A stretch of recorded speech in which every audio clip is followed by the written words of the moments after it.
Right now on ABC Action News, our biggest I-Team stories of the year. The reason why we moved here was because my mom just wanted to live somewhere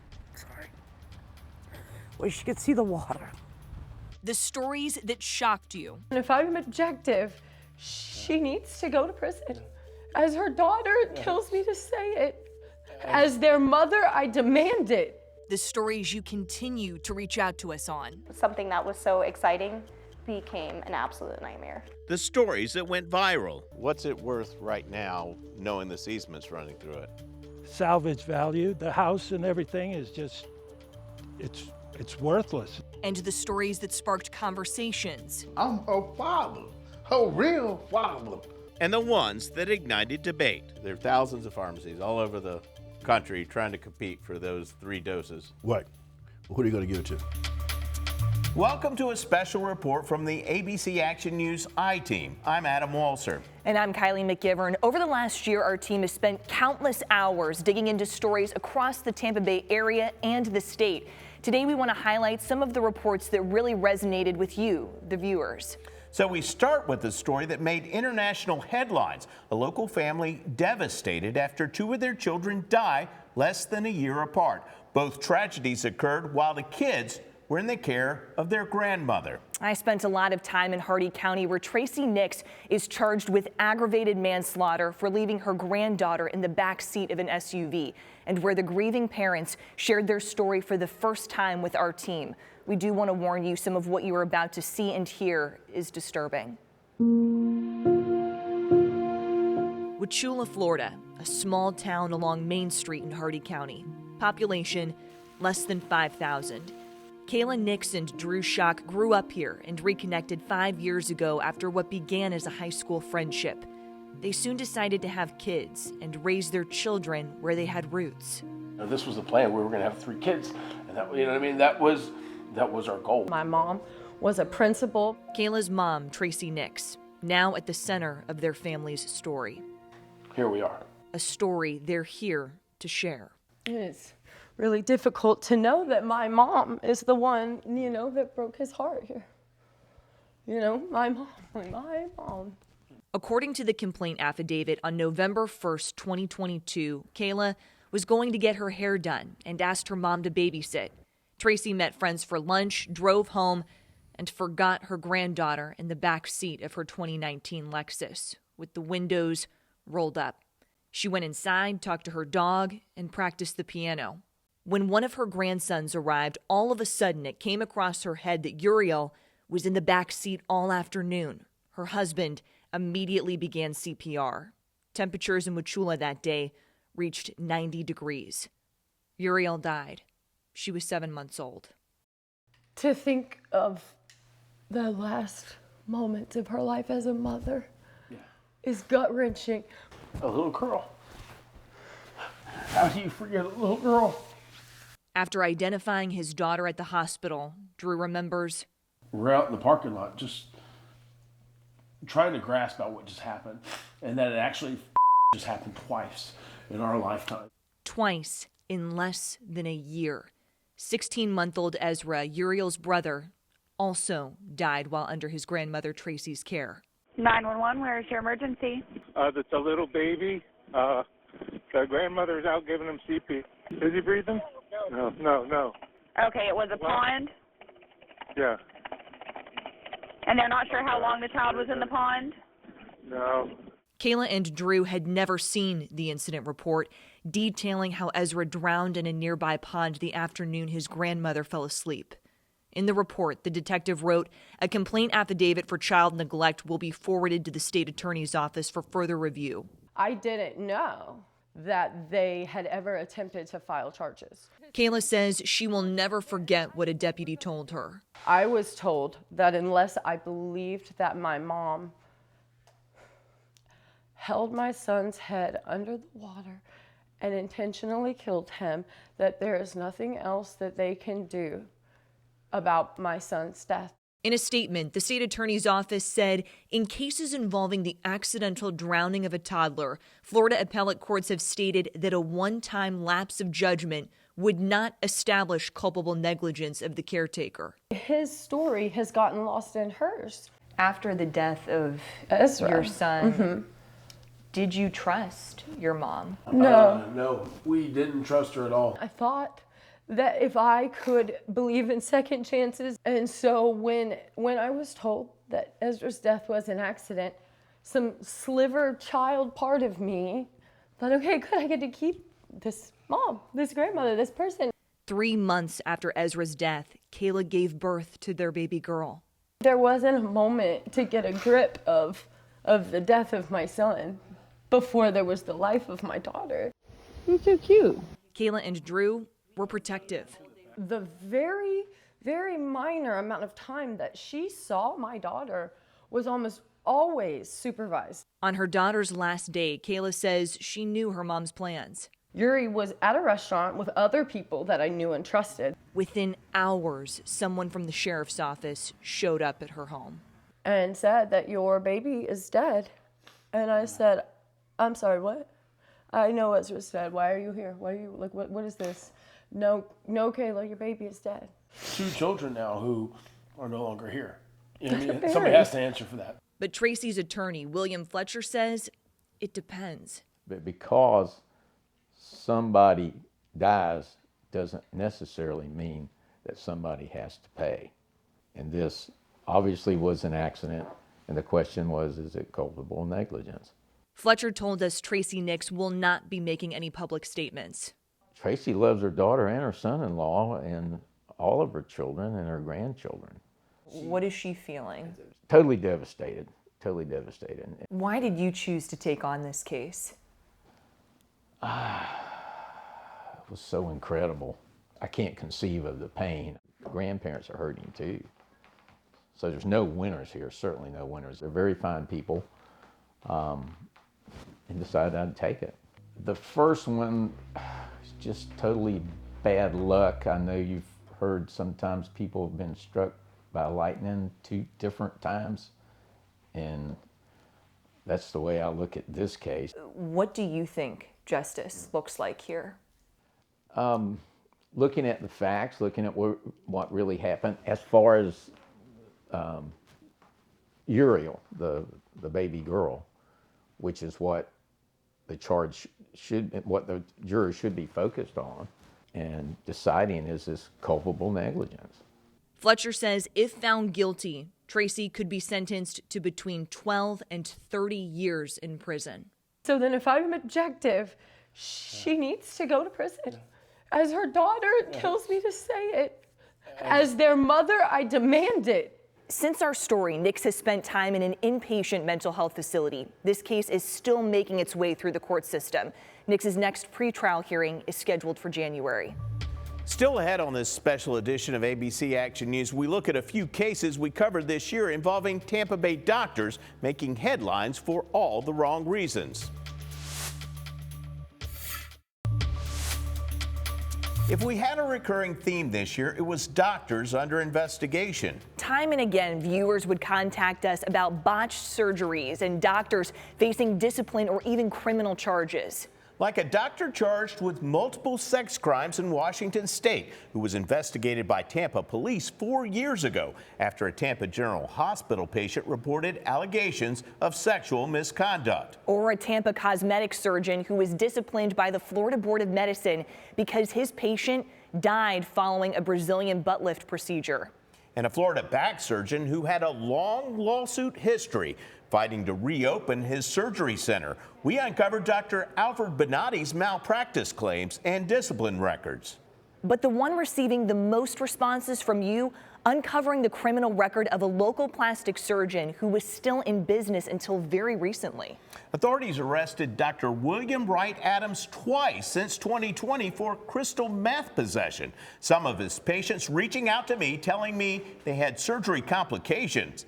And as I discovered, he still has his license. Hello, sir. Can you step out of the car for me? Sure. I'm sorry. What did I do? It's okay. I'll tell you in just a minute, all right? That's St. Petersburg plastic surgeon Dr. William Wright Adams, arrested by St. Pete police while driving to work on May 24th, 2022. I'm supposed to be operating.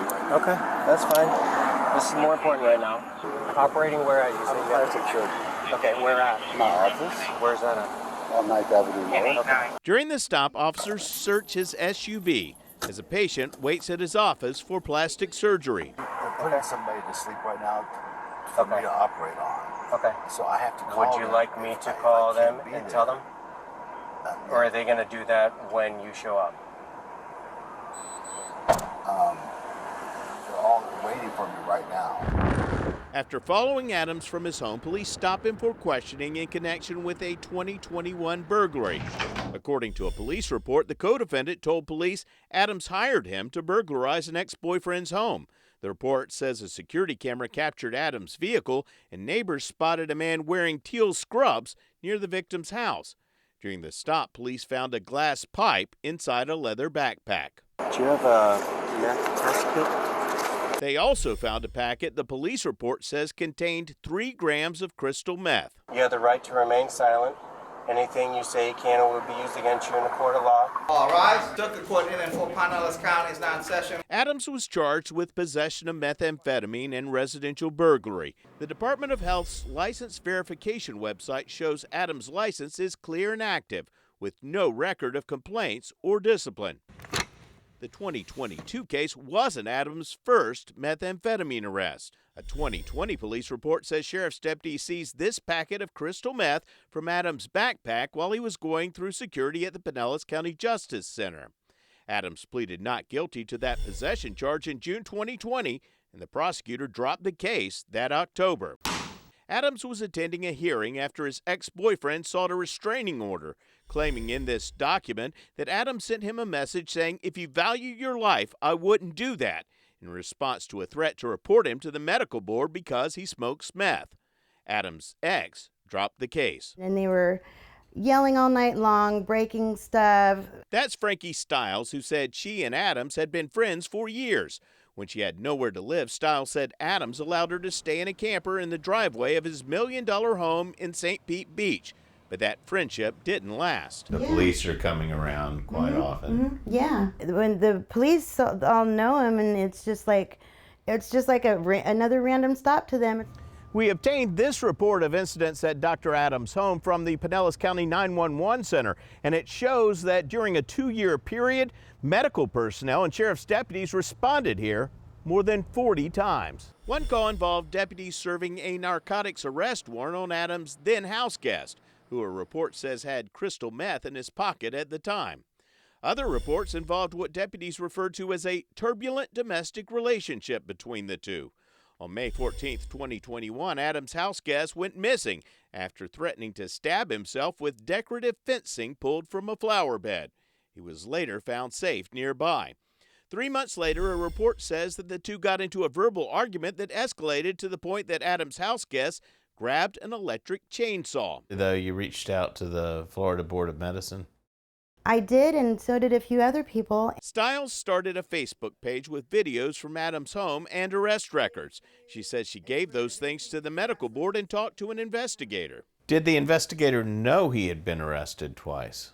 Oh, yeah. I sent him everything that I had. We called the medical board investigator, who confirmed that he had spoken to her and that there was an investigation, but he wouldn't comment further and referred us to a spokesperson. We contacted the Board of Medicine spokesperson multiple times and emailed Dr. Adams' arrest records, but we didn't receive any response. 17 months after his arrest and a week before his scheduled trial, Dr. William Wright Adams pleaded guilty to felony burglary and possession of methamphetamine charges. Adams paid $50,000 in restitution to his victim and agreed to serve 90 days at the Footprints at the Beach Recovery Center. When he completes treatment, Adams will also face 3 years of drug probation, making him subject to random drug testing. And during his probation, Adams has agreed not to practice medicine. Multiple patients have told us they reported Adams to the Florida Board of Medicine, but his license remains active, and the state health department's site shows no discipline or complaints. Coming up, an unrecorded easement in Odessa causing all kinds of problems, and how there might be more out there. Now to by far one of our most clicked on stories this year, an Odessa man suing the city of St. Petersburg, alleging the city did not properly record a 50-foot easement through his property. The city blames his title company and says the easement contains pipes supplying water to 360,000 people. Well, I dug into what went wrong and how this could be a problem for other Hillsborough County homeowners near Odessa. This place was full of life, and it was a great place to raise children. This house on Racetrack Road was once a happy home and the site of a thriving daycare. But to 74-year-old Hamid Salahuddin, it's a constant reminder of a 90-year-old record-keeping mishap and his title company's failure to catch it. I found out about the easement in 2015. Hamid and his late wife bought the property in 2001, but did not know the city of St. Petersburg had a 50-foot wide easement running through the house and yard. On Zillow, it says this piece of property is worth close to $1 million. What's it worth right now, knowing this easement's running through it? Salvage value, the house and everything is just, it's worthless. Hamid says in 2015, city workers came to check on equipment he didn't know was on his property. What is that? They say it's a blow-off valve for the pipes.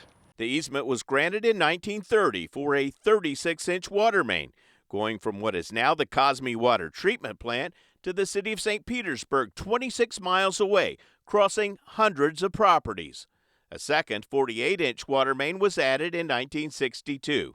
The pipes provide 28 million gallons of water a day to 360,000 St. Pete residents. A surveyor used spray paint, flags, and stakes to show the location of Hamid's easement in 2015. Hamid then marked it with roofing shingles. So why the Pepto-Bismol colored paint? Because so it would stand out, so people could see it from the air. This is the view from our drone. 8 of Hamid's 10 acres are unbuildable swampland.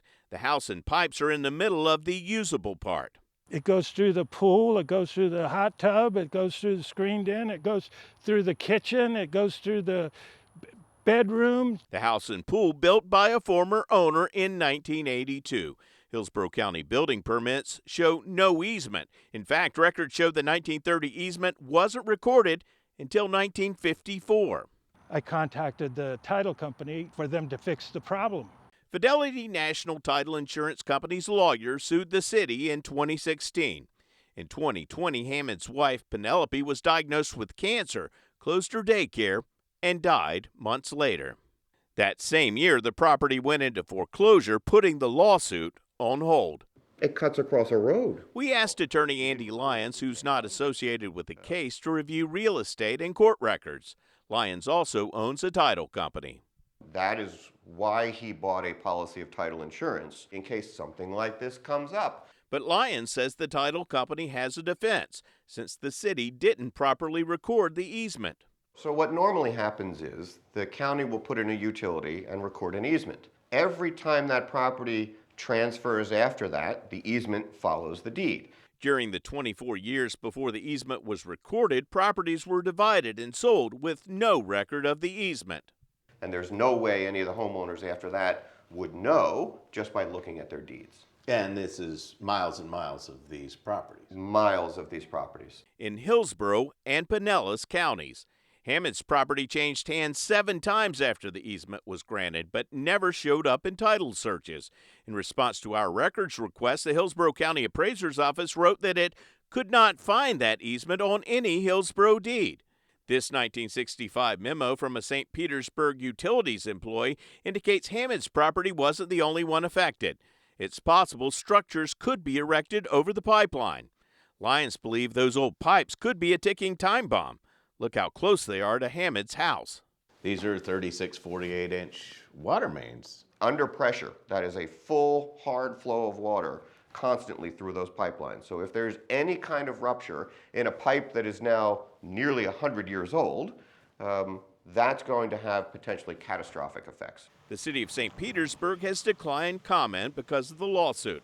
In court filings, the city's attorney wrote, even the most basic due diligence would have discovered the recorded easement, and this suit is an effort to stall the foreclosure proceedings. Hamid said the city made a lowball offer. In mediation, they offered me $25,000. Hamid and his family were members of an ethnic group called the Tartars and were captured and imprisoned during the Korean War. We were held prisoner for 3 years, 7 months, 28 days. He eventually immigrated to the United States, married, had kids, started businesses, and bought what he believed was his dream home. I am very disillusioned with what the American dream is here. Still ahead in the next half hour, so many of you reaching out to us on this story. Imagine going to collect your lottery winnings only to come away empty-handed, all because of a mix-up. I'm looking into the state's unemployment office and getting people their money back.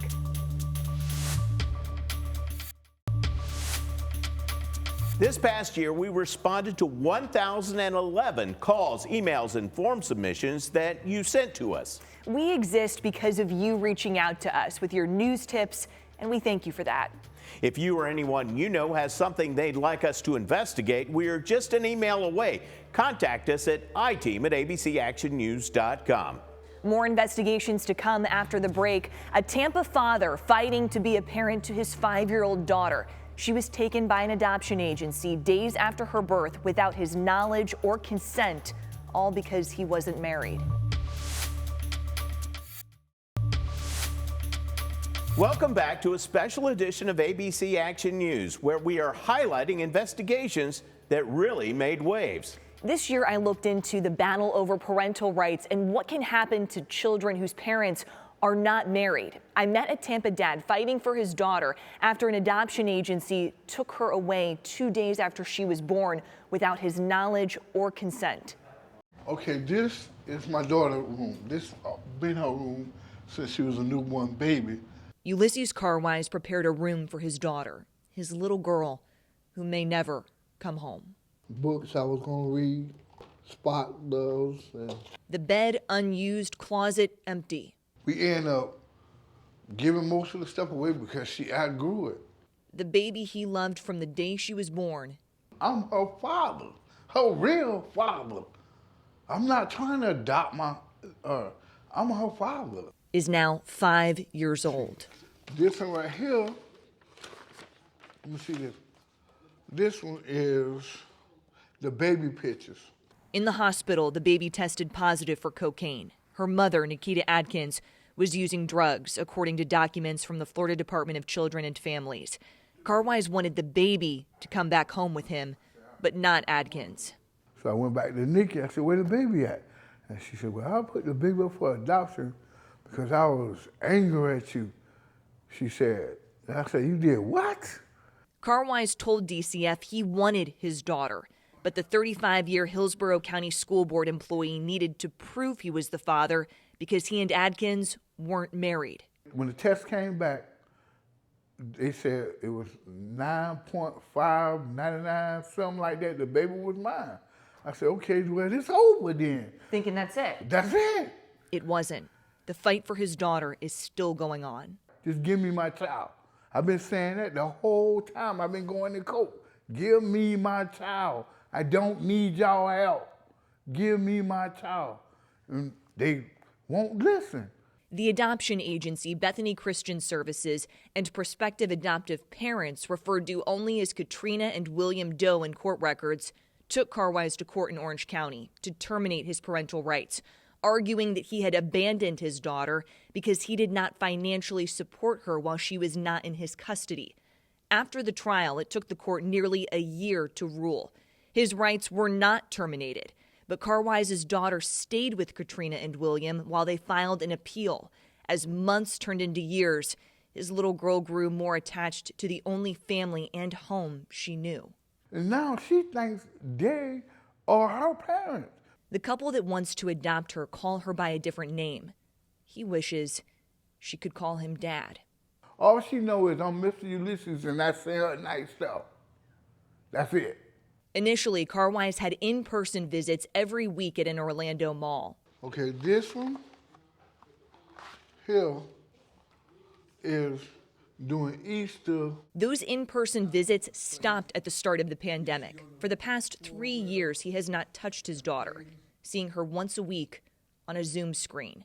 The adoption agency, Bethany Christian, told us for the confidentiality and privacy of our clients and families, it is not able to speak about this ongoing case. That's my family.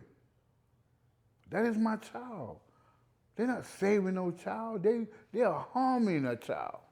The prospective adoptive parents filed a new lawsuit in Hillsborough County. It's all over again. And Another petition to terminate his parental rights. it's just getting difficult, okay? It's getting real hard.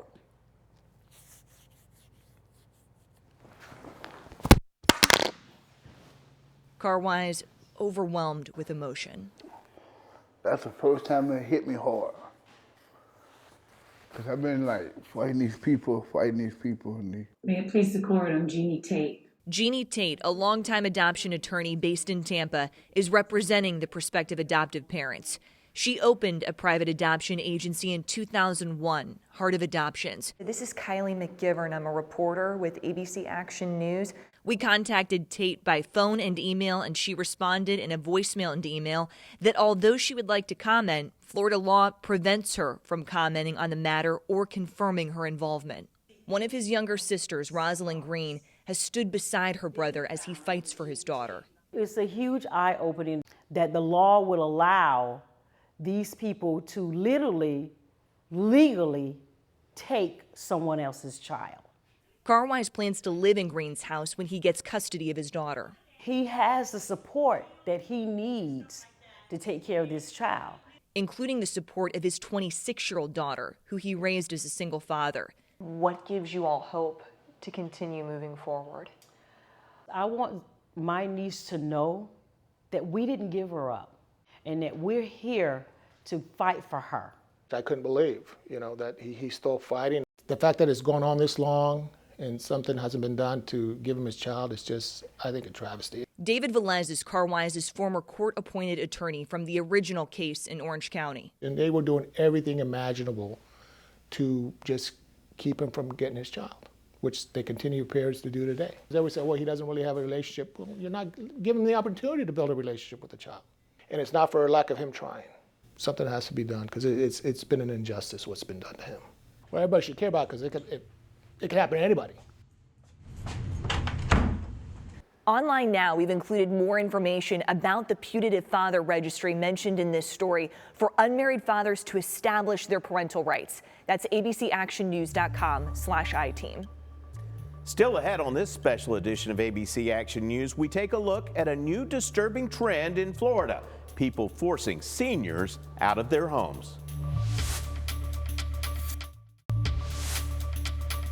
This past year was especially difficult for people living on fixed incomes, just trying to make ends meet. We've covered several stories of rising costs, shady practices, and people getting kicked out of their homes. One story was about skyrocketing rent at a Largo 55 and older community, and important notices residents never received. We exposed these so-called lifetime leases, finding out how some people would have to shell out thousands of dollars a year or be forced into homelessness. And we spoke with a Hernando County senior citizen who nearly lost her home after ignoring mail from a company whose name she did not recognize. And it all came down to a reverse mortgage. But one story sticks out about this growing trend, forcing Florida seniors from their homes. Dozens of residents at a Pinellas County Senior Center were told to move out within 45 days when the new owners stopped accepting Medicaid. It's absolutely gorgeous. Look at the sky. Just before sunset, Diane Alloy admires the $1 million view at Alonce at Pasadena, the assisted living facility she's called home since December. But Diane isn't a millionaire, and she's not going to be seeing that view much longer. What was it like to get that letter? Oh, it was like a punch in the stomach. Diane and about 4 dozen other residents received a 45-day notice of discharge in early May, saying the community will not accept Medicaid as a payment option as of June 22nd. Very definitely going to miss it. When Diane moved into the fountains at Boca Ciega, Medicaid paid for a portion of her care, since she needs assistance with daily living tasks. I got the key. Okay, we're going upstairs. Diane liked the fountain so much she convinced her sister Betty, a full-paying resident, to move in, just 3 weeks before the notice went out. This is home sweet home. We just finished unpacking all these boxes. Now we're packing again. Both are moving to another assisted living facility that does accept Medicaid, but doesn't have $1 million waterfront view. We both have health problems, and we're doing the best that we can to get boxes. Now we gotta pack everything. We have a nice view. Karen Chenard and her 86-year-old mother are also trying to find a new home. The reason why we moved here was because my mom just wanted to live somewhere, where she could see the water. I'm sorry. Karen receives Medicaid assistance, but her mother is full pay. It feels awful. It's like I feel like I don't belong. Like you did something wrong. Did something wrong, and I don't have enough money in my bank to live somewhere nice. This press release describes Alance as a new luxury brand created as a joint partnership between Retirement Unlimited Incorporated and Welltower, the world's largest healthcare real estate investment trust, which owns nearly 1,900 properties valued at $200 billion. According to the press release, Alance would offer a lifestyle that residents have earned and deserve. And that's a case-by-case basis. Residents say the company held 3 recent town hall meetings. Everything's going to be wonderful. You know, we're going to do this and we're going to do that. And if you have any ideas, let us know and blah, blah. But in the next day, we get the letter. More than 4 million Americans have some form of long-term care paid for by Medicaid. Most are in nursing homes where federal law prohibits evictions. They want to make this a luxury resort, and that costs money. And they want the people that are paying $5,000, the rich people. For them, yeah, it's about profit. It'll be, I suspect, a real challenge for folks to find something that they can afford. Florida AARP Director Jeff Johnson says evictions among seniors are becoming more common as rents rise. And to be able to pick up and move somewhere else is hard for anybody, but particularly for somebody who's got the sorts of challenges that often go along with living in assisted living. Johnson says Florida lawmakers approved the Live Local Act this year, which he says is the state's largest investment ever in affordable housing and will eventually enable people to stay in their communities as they age. I don't see any real slowdown in people moving to Florida, and we certainly don't expect any slowdown in people aging, so I suspect that we're going to be dealing with these challenges for quite some time. Diane and Betty are now reluctantly finalizing their move. Did you think this could happen to you? No.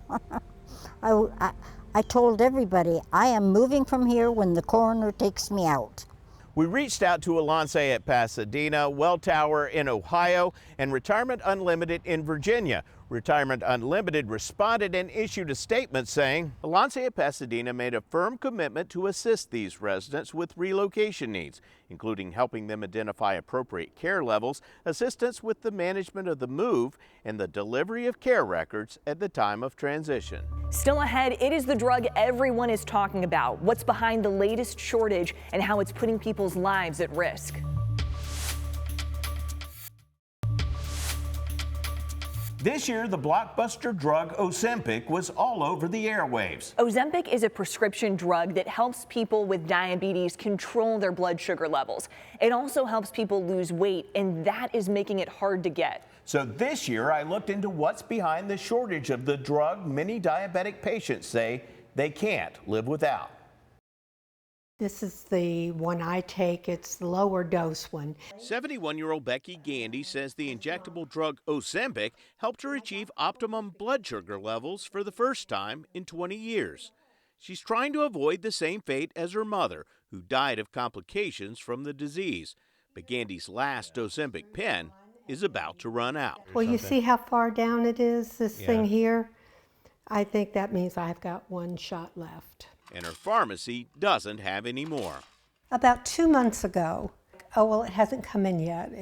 It'll take another week or two. And then this last round, this last month, they just don't have it. The reason? There's a lot of providers that are writing off-label to help their obese patients lose weight. Nurse practitioner Kim Randolph runs a diabetes care and weight management clinic. Got short-term goals. She says providers are prescribing Ozempic at patients' request, even though the drug is not approved for weight loss. They've already heard about it. There's Facebook groups out there talking about it. Is this like anything you've seen as long as you've been in practice? Absolutely not. You might recognize Ozembic's tune from the 1970s hit song, It's Magic. Randolph said the jingle is catchy. It's hard to get them out of your head, and the marketing teams, they do a really, really fine job. When I say they do a fine job, they have the patients come in here asking for it. On TikTok, hashtag Ozempic has 392 million views, with thousands of videos documenting how the drug magically helps people shrink. We found clinics in Tampa Bay advertising Ozempic weight loss plans, some without even requiring in-person visits. Randolph says she only prescribes the drug to those who need it. It's a tough conversation to have, to tell a patient, I'm sorry, you're not diabetic, so it's not for you. Does it work? Yeah, I mean, the people aren't making it up. Tampa pharmacist Randy McEwen says the shortages started in the fall. Ozempic began to jump off of the shelf. McEwen showed us the available supply on one of the nation's largest pharmacy wholesaler sites. This one right here, they said, hey, we got 0 in stock right now, okay? This one says we got one in stock right now. Yeah. But if I try to order that one, it won't be available. There are thousands of pharmacies all over the country trying to compete for those 3 doses. Right. Well, who are you going to give it to? Gandy says people with diabetes should be at the front of the line. It made me angry in a way because, I mean, I understand people want to lose weight, but there are those of us that are diabetic that need this drug for our health, not just to lose a couple of pounds. So it's frustrating. It's frustrating. Is that being selfish if people are using it for that purpose? Well, I hate to say that, but yes, I think it is a little bit selfish. Using Ozempic only for weight loss can be costly. So this thing's worth $800? $800. Jeez. I have got some money here in my hands. When you try to process that claim through their insurance, it's not going to go through because it's going to require a specific diagnosis to indicate that this person is indeed a diabetic before this insurance company will pay for it. And McEwen says people who use diabetes drugs who are not diabetic often don't check their glucose levels, so they could end up with high or low blood sugar levels without knowing it. You're really playing like a little Russian roulette when you're doing things like that. A spokesperson for Ozempic's manufacturer Novo Nordisk said in an email, while we recognize that some healthcare providers may be prescribing Ozempic for patients whose goal is to lose weight, Novo Nordisk does not promote, suggest, or encourage off-label use of our medicines. Gandy has a message for those causing the shortage. I hope you lose your 20 pounds, but there are other ways for you to lose your weight. There's not really other good ways for me to control my diabetes, and I need it. Coming up, imagine winning the lottery and then being told you supposedly owe money to the state's unemployment office. How it could happen to you next. Welcome back. We wanted to close out the show with perhaps our jackpot this year in terms of viewers. Back in January, a mom of 3 kids contacted us about a winning lottery ticket that she could not collect on. The story quickly grew into something much bigger. Thousands of Florida scratch-off ticket winners going to collect their prize money from a Florida lottery office, only to find out their winnings, $10,000 in some cases, are going to pay off what they're told is a debt to the state. Specifically, the state commerce department, with thousands of Floridians being told they were overpaid in unemployment. But I found out at least most of the people we spoke with were not. My family does a gift exchange around the holidays. This year, Sarah Magnetta won big with a lottery ticket. Ended up being a $1,000 winner. We're in a time where inflation is going crazy. I mean, the prices of everything. That $1,000 was a saving grace around Christmas time. But when the mother of 3 went to pick up her prize money, that everything had been taken. The only thing Magnetta received? It says your tickets or claim has been classified as having special circumstances. Saying she owed money to the Department of Economic Opportunity, unemployment. The last time Magnetta collected unemployment was nearly 2 years ago. I literally felt a pit in my stomach. Something that was so exciting became an absolute nightmare. I stay up on all my stuff, my taxes. I'm very on it with those kind of things. So I'm like, how did I let this go? When I pulled up overpayment, there was a big fat zero there under the overpayment. For people like Magneta, calling DEO can feel like playing the lottery. You feel lucky if you even get through to get on hold for your 5-hour hold time, because what happens is their phone lines are so booked up that when you call in, it'll say, everybody's busy, call back later, and just hangs up on you. Magneta says in her eventual conversation with a rep, it wasn't guaranteed she'd receive proof of the payment. So basically, even though this doesn't add up, trust us, we can't tell you anything more. We might be able to get you a receipt, might not. You may hear from us, you might not. Right. And have a good day, essentially. Essentially, yeah. I felt defeated after that phone call, for sure, which is why I turned to you guys. This felt like this could hit home for a lot of people. This could put a lot of people in a bad spot. Further south than Fort Myers, same prize. I won $1,000 on a scratch off. Same scenario. It was right before Christmas and I have 4 kids. I was like, sweet. Same questions. How was I overpaid? Same name. Meet Sarah Brooke. There's no way that I was ever overpaid. I still had weeks to claim. Brooke says she stopped claiming weeks when DEO hired ID Me to verify identities. She couldn't access her account, couldn't get a hold of anyone to help. Fast forward to December. I called, I was put on hold 6-7 hours. It's like I never actually got through to a human being. I'm telling you, there's nobody. It's just like a game. A game she can't seem to win. Nobody calls you back. Something has got to give as far as changing the way that they run their system, how they run their payments, how they notify people who have previously collected unemployment. I wanted to make sure that this was the beginning to the end of how they run that system. And because of Sarah, this is the beginning to the end. After our story aired, the state told Sarah they will be sending her a full refund. Sarah Brooke also got a call from DEO after we reached out on her behalf.